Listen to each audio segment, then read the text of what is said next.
Welcome to the Pink Lady Posse podcast, where women over 50 take a fresh look at living, toss out tired stereotypes, and say a big heck yes to what's next. I'm your host, Sandy Parker, and around here, we challenge limitations, rewrite the story on aging, and reclaim our power, pleasure, and purpose. Why? Our next years are not about a decline. They are our big reveal. I'm Sandy Parker Martinez, and I'm here with someone that I care deeply for and have an amazing respect for. We're friends, but she's also my guide in a way. So, welcome, Kristina. Thank you, Sandy, and thank you for those words. Well, I was looking at your website, and right on the top is one of my favorite things. It says, "Your soul work is calling, and it doesn't need to suck the joy out of you." What did you mean when you said that? And what about your bio, if you will? What do you want us to know about you before we start really jumping in? Well, one of the things that I've started liking and loving about myself is I'm a smartass and I'm a provocateur. And I say generally what I mean. And I do it in a playful way. I do it in a loving way, but that's what that was. And, a lot of times we get into working with ourselves or for ourselves and it becomes heavy. And and no, I know. no. Like my retreats, it's always laughter and fun. And yes, there are the moments of inspiration or moments of, oh my God, I didn't know that about myself. Intimacy. But then we have a good laugh. Well, and that's kind of what it's about to learn ourselves, right? Yeah. So I want to start out by saying we knew each other from leadership and coaching. Yes. So we're strong women. We're not victims until we use it. Right? Our advantage. It's a great card play. No. But like we're trained in life. We know how to live and we know that we have a say in how life goes. And then sometimes life happens. Yeah. So between you and Juan, just sort of give me the double plot twist on this life happens part. So Juan's my husband of 25, 26 years. And in 2015 or 2014, he was put in the hospital for a heart transplant. And he got the heart transplant in May 3rd of 2015. For 2 years, I didn't really take much of a breath because it was waiting to hear that the doctor said, "You're okay." And I had, oh my God, the support. The good thing is out of the training we've had, I knew to ask for support. Mm. So the first when he came home, because I was working, I got hold of his son. I had 3 brothers. And I said, "Can y'all come here for a week each and take care of him?" And they did. Now, the sucky news is my younger brother passed away, died of a heart attack right in the middle of it all. So that kinda did some things. And then I had people before he came home come over and help me really clean this house. I had a new door put in to his office so that he could be protected from whatever. Because there was just, we had cats and just go all this stuff done. And friends came, and I mean, it was amazing.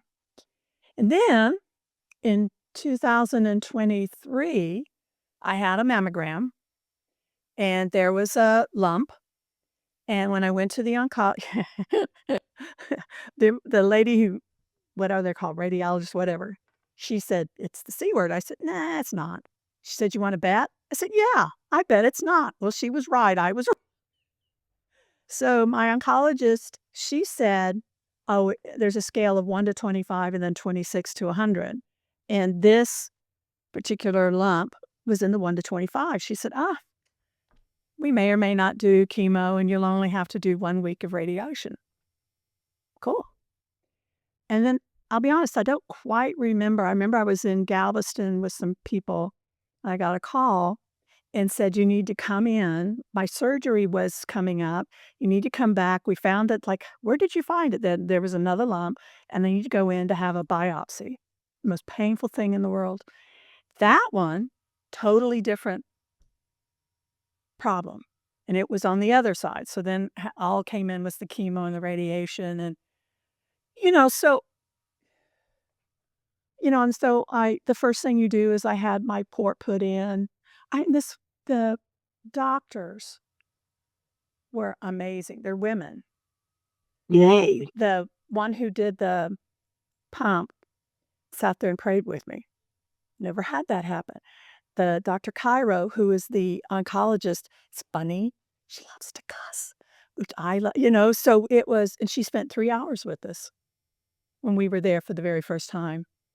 So I really didn't have a lot of time to figure this out because I had my mammogram in August, September, the results, October, the blah, blah, blah, and November was the surgery. So it was like, bam. And then December, I started chemo. Now, the one thing I loved about the chemo was for 8 hours, nobody could get to me. Yeah. 8 hours, I could sleep, I could do whatever I wanted to do. So that was good. And it was fine, mostly until it wasn't, you know. And Juan would take me up there and he'd help me because I had the caps on that would help you keep your hair. He would help me put it on. He would bring me back some food. It was hard on him. Well, and my husband who passed away, Rodney, was waiting for a kidney transplant that never came. And I have a friend whose husband's transplant did come and then it didn't take. So when I heard you say, we had this and it was 2 years and I did this and it was a month and I go, oh my gosh, that waiting time, that pending imminent, when is it? That liminal space we know so much, right? Yeah. It's so disorienting, and I have chills to just imagine the weight of all of that, to just really set your feet. And this is a weird question I'm gonna ask anyway. At that time, does life's significance, like, just expand? Do you go, I expand. yeah, like, I value life every day, but then when it's threatened, I'm like, "Oh, I want more life." It's really interesting, Sandy, when I look back from all the training and stuff that we've done, Mhm. I don't remember getting depressed. I don't remember now with Juan, but I wasn't surprised that he was okay. He's 0% reject. In fact, every year he goes in and they said, "We don't understand." He said, "What?" He said, "Your liver and kidney should be in trouble right now, and they're perfect." And I'm going, "Look who he's married to.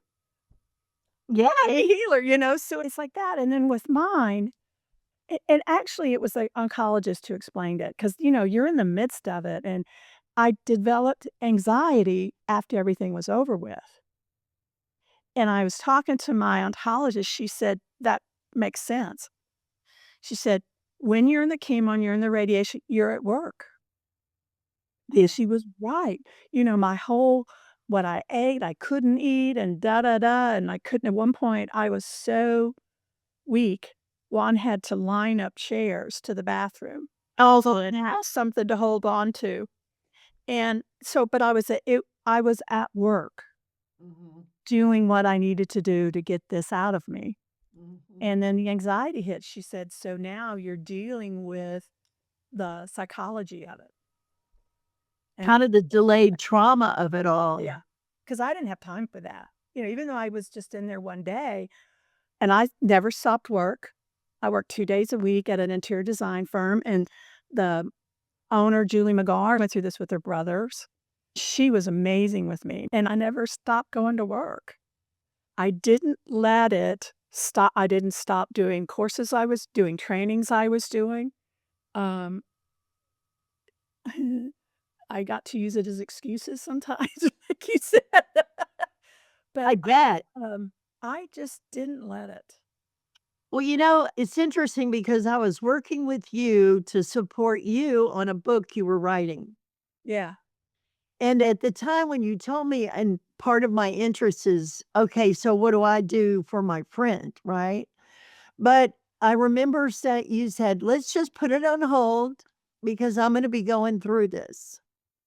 And I remember just blurting out, how about having it ready for you to live into, right? Like, we're not stopping anything. I'm going to do some work and have it ready.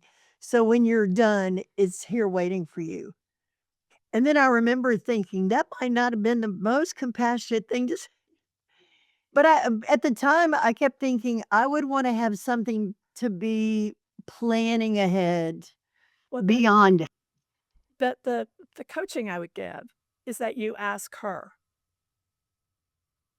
instead of you. I loved what you offered. I don't think I know. yeah, but it was like I was touched because I knew what you were doing. You were giving me that future because you were afraid I wouldn't have it. And that's what came across. So you want to listen. And I never use that C word because there is a stigma to it and people go, I don't want that. I just say I had 2 lumps removed and then I've had chemo and radiation and they know what that means. In fact, my last meeting, I wasn't with our oncologist, I was with her assistant. And she said, "Great, you're in remission." And I mean, without thinking, I said, "Don't say that." She looked at me and I said, "What?" I said, "Don't say that. I'm not in that implies it's still here.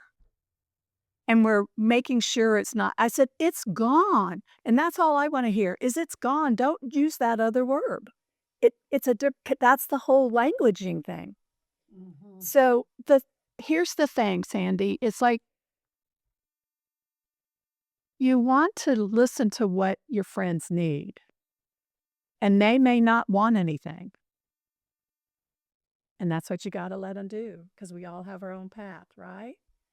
Right. And I was so shocked and sorry and stunned. And, you don't know what to do and you don't know what to say. So now I would be equipped to say, oh my goodness, what can I do to support you? What do you need? Yeah, that's all. And I would have been ready for the moment, but I was ready to talk about your book. And then I wasn't ready to go, oh, that's a plot twist. Well, the other thing is to trust yourself. Hmm. Even if I said I don't need anything or your friend says I don't need anything, you're very there and listen. And you may get, oh, I'm going to send her a funny card. Hmm. There was a girlfriend of a very old friend of mine. She she would do with AI and she'd send me these really corny jokes, you know, and she told fairy tales about the ducks who came and fed, in her backyard, and that's what she would do. And I didn't feel anything like I might respond, but mostly I didn't, but it was so it was just listen. That's what I'd recommend to anybody is just listen. Don't try and force anything. Oh, for God's sake. Now, you have people out there who want you to baby them and okay, but I'm just not that kind, you Yeah. know? I So I remember. can only talk from what worked for me. I don't know Right. what works for others, but I love what you said about the power of the words we say. Mhm. And we're trained in that to say words that we want to create what's coming. And when Rodney died, I was teaching a course right then. I was a coach in a course right then. And for weeks on end, every time somebody saw me, they were so sorry. Oh, I'm so sorry. And I'm like, I know you are. And I remember this prompting to go up front and say, thank you for all the sorry. I received that. I know it is horrible. And I have to have something worth living for. Mhm. right? Sorry just leaves me with this big old blank of yuck and nothing. It always brings it back. And so I remember thinking the most painful part of that was the feeling that all the good in my life was behind me. Like, I got married, I had Taylor, I had Rodney, we went all over the world, and now I'm looking at a canvas that's entirely blank. And that probably has something to do with me wanting to give you something on your canvas. I had to speak, something is coming that is not it's not better, as in that would sort of, Yeah. dishonor Rodney and all the beautiful thing, but there's something coming that I don't know yet, and I don't know how it's gonna happen. I don't even have a clue. But if I don't have that, I'm stuck in no man's land. And I just said, let's just change sorry to something's next. Yeah. Have you discovered or. It takes a lot of guts at the time to say, or just maybe not even guts, maybe just knowing that the words you say matter and be careful the words you speak. Yeah, and our friends always want to take care of us and make sure everything's okay. And that's where they're coming from. Mhm. And they're doing it based on a certain model that we were raised with. So now the new model is, let's go do that. Let's go dancing or whatever it is for each particular person. And I know I mentioned earlier that I'm like, when I told her to don't say that word again, I'm becoming very cognizant of the fact. Like, if you look at the amount of people who have been diagnosed with this disease, men and women, I mean, it looks to me like it's just keeps growing and growing and growing.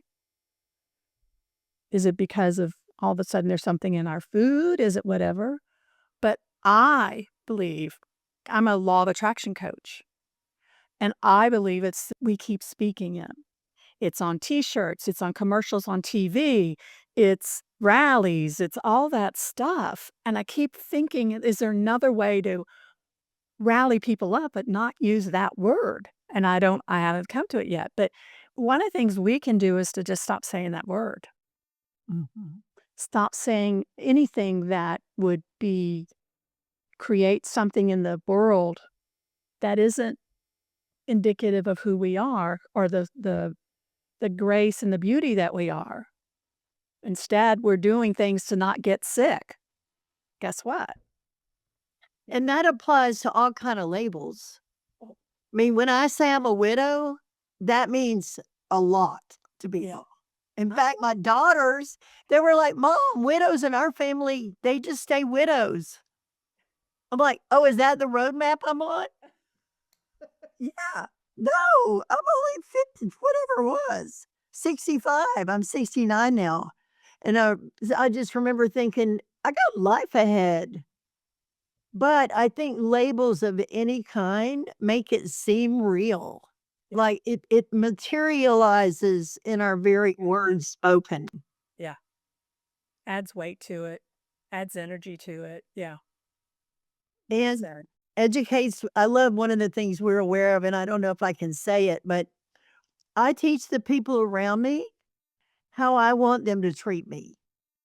We don't like to say that. We want to think they're doing it all by themselves, but really I've made agreements with people around me to treat me a certain way. yep. And when I have the way that's not suiting me at the moment, like the father role, with my husband ever tries to be like paternal, I just go, "Oh no, that won't work." Yeah. Like you shouldn't do that. I'm like, mm, mm, mm, mm," because it puts me in a role that I don't want to be in. Well, I've had that very same thing. In fact, if I look at my circle of friends versus how it was in the past, oh my God, this is so rich. I always look at when something happens to me that didn't, like, why? I don't look over there. I look at, if I'm the source of my life, why do I have that in my life? Why do I have a friend who's this way? What's the lesson they're giving me? Because I had one friend that, just whatever. And I called my brother, who was living at the time as a Methodist minister, said, I'm calling you as a parishioner, not as your sister. Here's what happened. And he da da da da da. I can't hear God right now. I need you to tell me what God's saying. So he said what he said, but when he said the words, it's not your fault, just like that, it cleared up. I never had to say a word to her. That's the biggest lesson, because all of a sudden, her agreement with me to have me learn that lesson was gone. So then we could just be friends or not.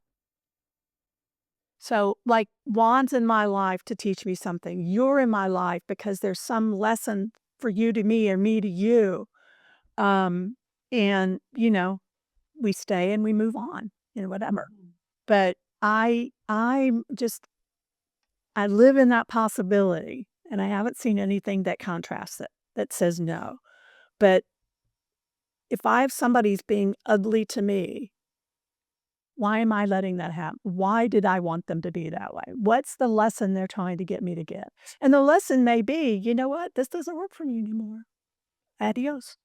Or it could be, it's pointing to a belief I had. Like with that friend, it pointed to a belief that I keep thinking I did something wrong all my life. Well, we've been exposed to a lot of training, and for some reason, this is coming to my mind, but we have been in an exercise where we are speaking something to the other person, and we're to assume their answer is no, right? So I'm going to persuade you of something knowing that your answer is no. The way I speak it, the way my body moves, the way my tone is that way. Then if we change it where I assume your answer is yes, and you're going to value what I'm saying, the words I say are different, the tone is different, I'm excited to tell you. It is so crazy how much of that impact or that way we have things set up, yeah, really affects our life. Well, what have you learned the most from what you've been through? I know. It's like saying, "Hey, jump in the rabbit hole." But what's one or two things that you think I learned from that experience? The biggest thing is letting, I'm one of those, used to be one of those, I can do it myself, is letting my husband take care of me. Putting those chairs up or coming in and saying, it's time for you to go to bed. Or did you take this, whatever it is that is his thing, there's that. But I got to tell you, Sandy, when it was diagnosed, I think the first thing out of my mouth is, things like this don't happen to people like me. I wasn't angry. I was like befuddled, like, what? And I don't remember being angry about having it. I just didn't understand it. Like, things like this don't happen to somebody like me. And I had two friends. They're both very spiritual and connection with God and all of that. And after it was just this year, I finally got up the nerve to ask, why did I have this? What was it for me to learn to do this? It wasn't punishment. I knew that. But why? They both said, independent of each other. They don't even know each other.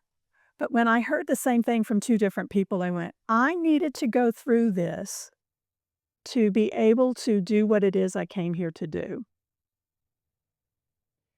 And even before I asked them, I had noticed differences in me. Ooh, like what? Well, like I didn't get as upset, or I could speak it if I was upset, or I could just be with things in a way I'd never been with things, just like sit there and look and, oh, that's interesting. I could make phone calls to ask people if they were coming to a retreat or if they were coming somewhere. In the past, there's no way I would have done that. And what they both said is that I had to do that, and to serve that, my DNA got changed, which is understand that, but to have two different people independent of each other tell me that. And I think that explains why I've changed, why some of the ways of being, some of the That is so funny. I love that cat. That cat is bringing us humor in a moment of, hey, life's not that heavy at the moment. so anyway, that put me on another level of inquiry into, first of all, what is my purpose, and Mhm. I'm stepping more powerfully into it. I can see, like being on your podcast, and I was interviewed by somebody else last week. Yay. And so it's like, oh, So let me just challenge myself in the understanding when you said you had to go through that. yeah. Well, there's a Bible verse, and I'm not a Bible thumper person, but it says it rains on the just and the unjust. So when you said things like that don't happen to people like me, my husband's a pastor, so we help people through hospice, and we help people through funerals, and we help widows through dealing with that. And sometimes I go, how could God let that happen? But so I don't know if I believe it had to happen. It's not my place to believe it had to happen for you. But if it's happening, it doesn't do any good to fight the fact that it's here. Yeah. How did you get yourself, or maybe that was just not ever in your occurrence that you said, but you did say things like this don't happen to people like me. And when I said people like me, I meant healers I see. who heal. So I now I get stuff that happens to me all the time, I see. but it was like, wait a minute, it's clear I'm a healer. Uh-huh. Okay. And so how can I be a healer and get ill and have this happen, not even ill, but have this happen to me? So that was about the most authentic thing I'd said in a long time. What the hell? And so it was really about the healing part, being a healer. Now you say you're a healer. I know you as a speaker, a retreat leader, a program manager, a writer, but the healer, I'm kind of now, what's that? So, okay, now we're getting into the woo. If you don't mind, just for people who aren't woo, or woke, this isn't a chance to change the way anybody feels about anything. No. But if we're not open to learning from each other, what are we doing here? So that's where I stand is no, I'm not selling healing. I'm saying, okay, you said you're a healer. I didn't know that I was until Juan was standing there with a headache. And without thinking, I just reached up and touched it. And he went, oh my God, it left. And then there was a course leader that had a neck ache or something, and I was massaging, and she said the same thing. She said, you got the touch. And I'm a Reiki practitioner, but my calling this time is not to be a hands-on healer. I've done that in so many lifetimes. This is something different. And so I heal now through listening Mm-hmm. and words. Oh man, is that beautiful? The most powerful thing that ever happened to me in all that training was being listened to.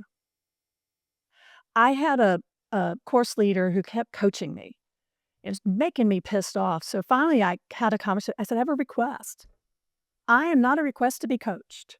I'm just not.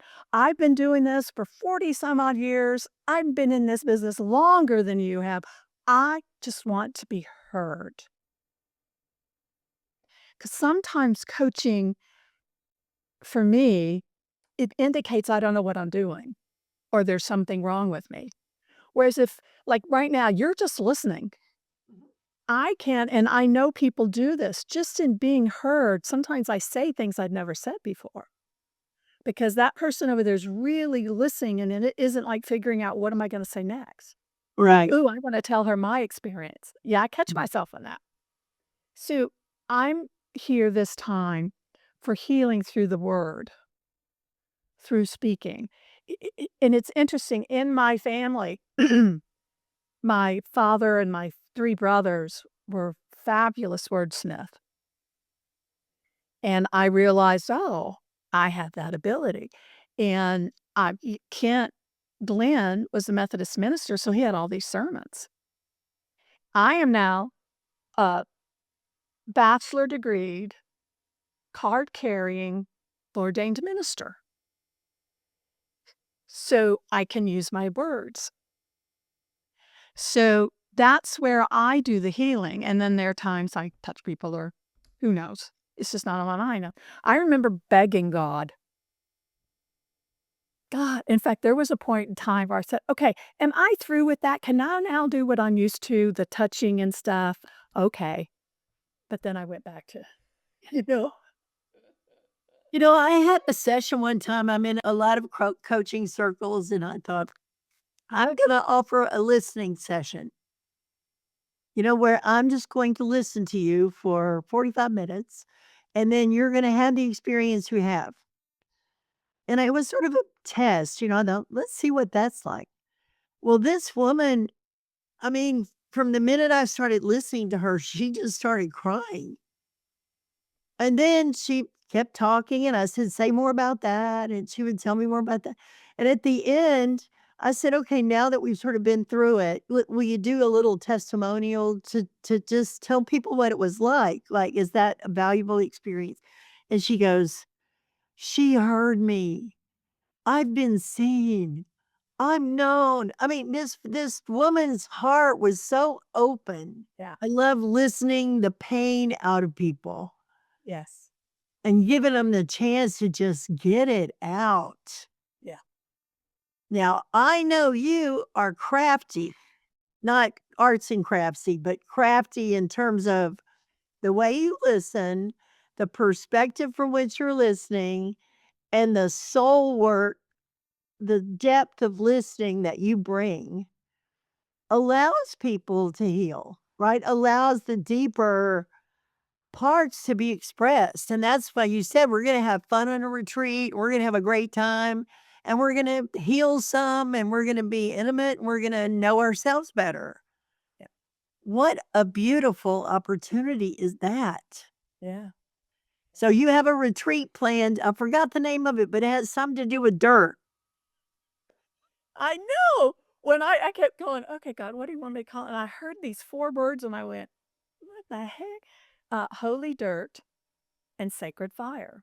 Holy So dirt and sacred fire. so it's about getting back in touch with Gaia, Mother Earth, being outside. Like, one of the things we're gonna do is we're gonna go to a cave it's in Bernie, Texas. There are 2 caves over there. So we're gonna go to the caves just to feel there, to let the caves talk to us. And the place we're gonna be at is beautiful, and you can be outside and touch the like that. So it's really about letting myself and others let the earth contribute. And then fire, sacred fire, is about being courageous and taking all the things that we observe and putting it in the fire. Thank you for the contribution, and putting it in the fire. Well, I love all that, and I had a situation with my taxes, Uh, and, I called a man that I know that makes a lot of money. I thought he might know a tax guy, and he said, "Oh, I know the guy to call." And it was a big tax thing. So, I set up the call, and I told the man, "I've been living in shame and guilt, and I can't do it anymore." And he's this old crusty dude, he goes, "Well, let's do this. Why don't you give me that shame and guilt? Let's just get it done."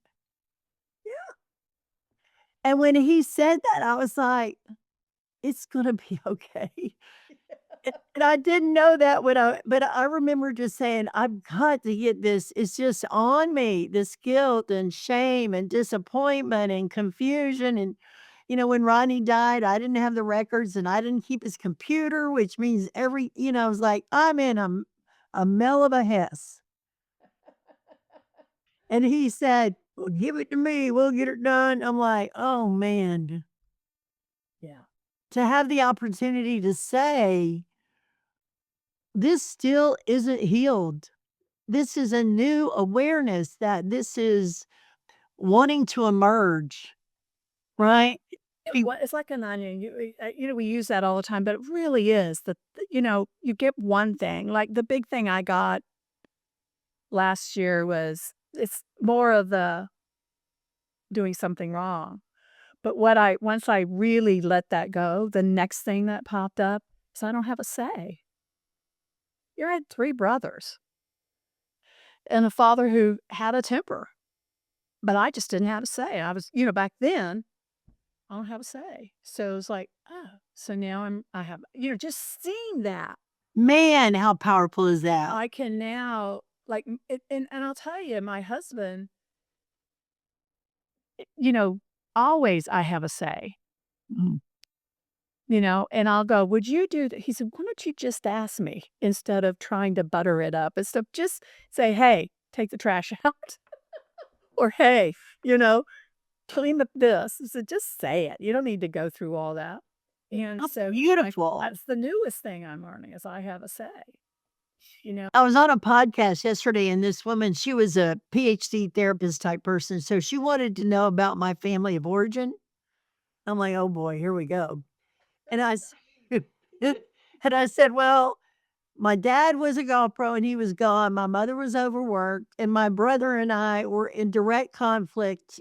He was the man of the house because there was one missing, and I didn't want a man of the house telling me anything to do. So I was constantly having a say in how my life went, right? Yeah. And I realized yesterday that I have a say. I've always had a say. I've always said it. And that's what makes me appear so bold and courageous. I might be as scared as the next guy, but I'm going to stand up. I've been standing up for a long time. I'm envious because my mode of operation, in fact, it happened. I went to a retreat, somebody else's retreat. First time I met this woman, and it was going great. But then on the Sunday, she was yelling at me. And I was like, of course, being a retreat leader, I'm like, you don't do that to people. But I tried to argue back, and there was just no doing anything. So I did what I do. I shut up. And I went inside and I became compliant. And I said, "Yes, ma'am. Okay, ma'am. I won't do that again." And I was like, who the hell?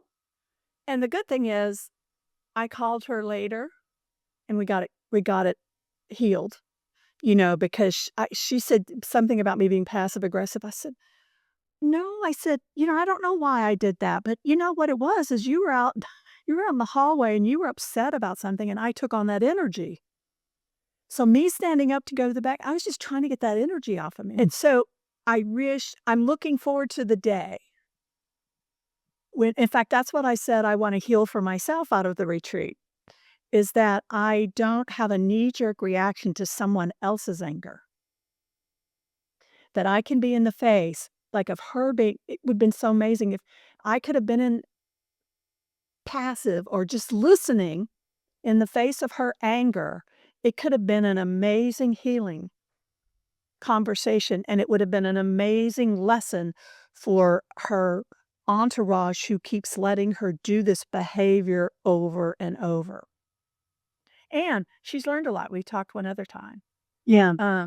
But I don't know where I got off into that. Well, but I love what you said, a provocateur, because while I have a say in how things go, it doesn't always work well in a corporate setting. no, it doesn't. How many times I got fired I mean, I'm like that.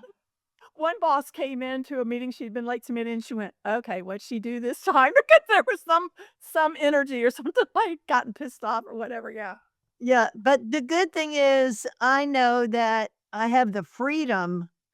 One of the little programs I just wrote yesterday is frozen to free. Like, how do you thaw out from that frozen spot Yeah. to let yourself out, to just be free? But yeah, what beautiful. We could talk for another year And what we would say would be useful. Yeah, it would.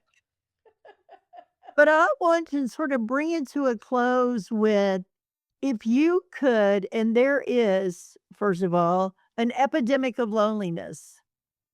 There's a disaster of disconnection. And when people 50, 60, 70, 80 are going through change after change after change, empty nesting, caregiving, husband dying, having a diagnosis, what would you say would be your word to them? If you could just say, okay, let me just share what I have in my heart to say, and this is it. What would that be? Well, if anybody ever wonders if we rehearse all this, the answer is no. Because I'm sitting here going, I don't. Not at all. That's how good friends are. I don't know how much I'd say as much as I'd listen. Really. Because I'm just sitting here. It really is for me. I want to listen what they have to say. And then it would depend on what I hear. Mm-hmm. So So, I might hear they might need professional help. I might hear, oh, they just need to get with friends. Or I might, whatever.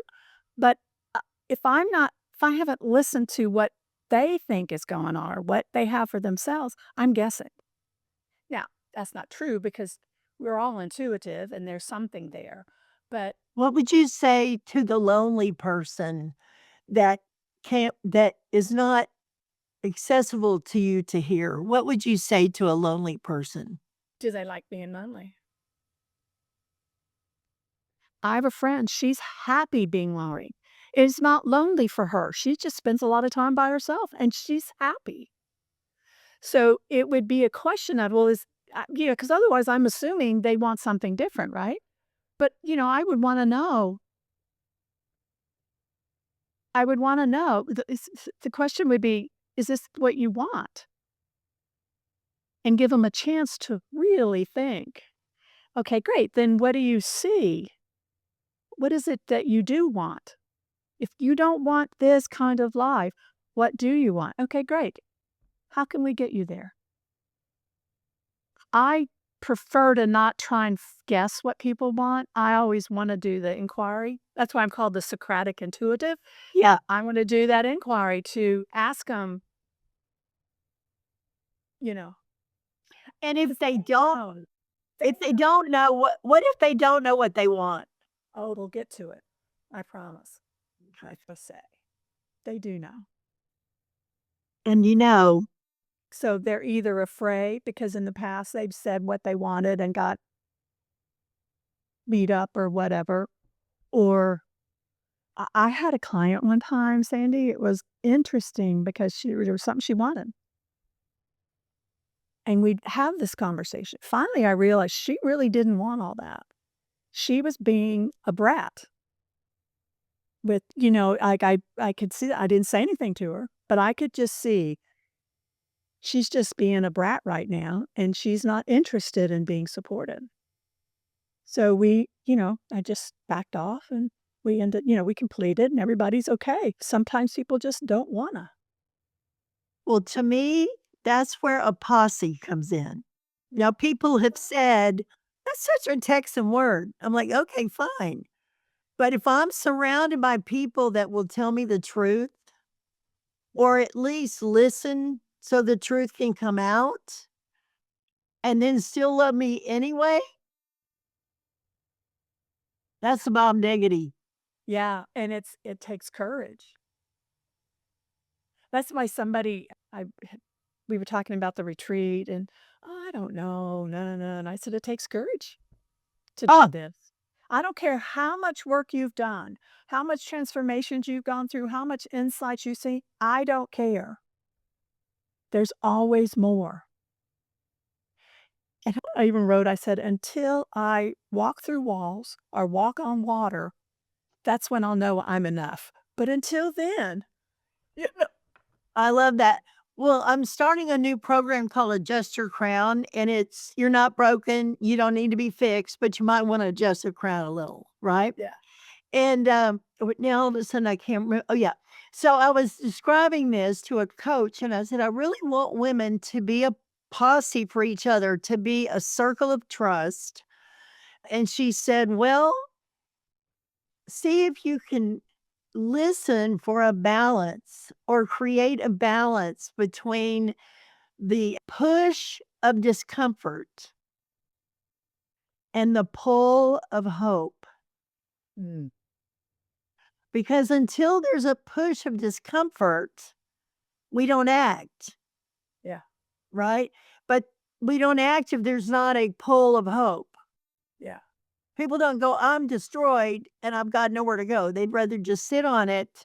So my hope is that people can start to let what they really want emerge and let that discomfort pull them to the pull of hope. Yeah, like with that one young woman, I would say things or whatever, and finally, this is how I remember it. I even said, "It doesn't seem like you're interested in really changing. You say this, and you're not really interested, and that's fine. That's your life, and that's great, and there's nothing wrong with it." Well, But don't waste my time. uh, and sometimes they don't even know yet. Yeah. No, I mean, they think they do, but I had that when Rodney died and I was going on job interviews and not getting job. And bottom line, told somebody, I don't really want a job. I never wanted to have a job. I didn't want to need a job. And now I've got to have a job. Yeah. As long as I don't want a job, you know what? I'm not going to get a job. Exactly. I mean, I had to have that. It was like a splinter out. Yeah. Before something could change. At an event last Saturday, all women. It's called Women of the World. Never been to it. I was there with a friend, her plus one. First of all, I realized I don't know how to be around women. First time I've ever admitted that. And here I was around all these women. I only knew one person there, and it was lovely. There was difference of opinions, and it was lovely. 'Cause there was the respect and the love, and there was a common commitment to the world that, I was, "Okay, I now see how it can be." I get along great with women. Women are my deal. Now bring in a strong man, and you know, we'll work it out. Kristina, in my heart, you live there, and your words are so beautiful, but who you are is delicious. Thank you, Sandy, and I so admire what you're doing and how you love me and how you love people and love the world. It is so precious and so special and what we need. And I would have never thought a purpose-driven life was so joyful. Yeah. I never would have thought Yeah. having podcasts and listening to people, because in my heart, I really want women to have what they need to have the life they want. Yeah. Till their very last breath. Yeah, and the trick is, like, at this event, there was this one woman who completely opposite of who I am, who 90% of the women there, but it doesn't matter. That's who she is. And it's, can you accept her? Because that's her thing, not try to change her. Right. Yeah. Well, I'm not changing you because you're delightful, and thank you so much for being with me, and I can't wait to share you with the world. Thank you, darling. Love you. Love you. Thanks for tuning in to Pink Lady Posse Podcast, where women go from what now to what's next. Come join us at pinkladyposse.com, where we share community, resources, and tools to support your next beautiful chapter. With love, light, and a little lipstick. See you next time.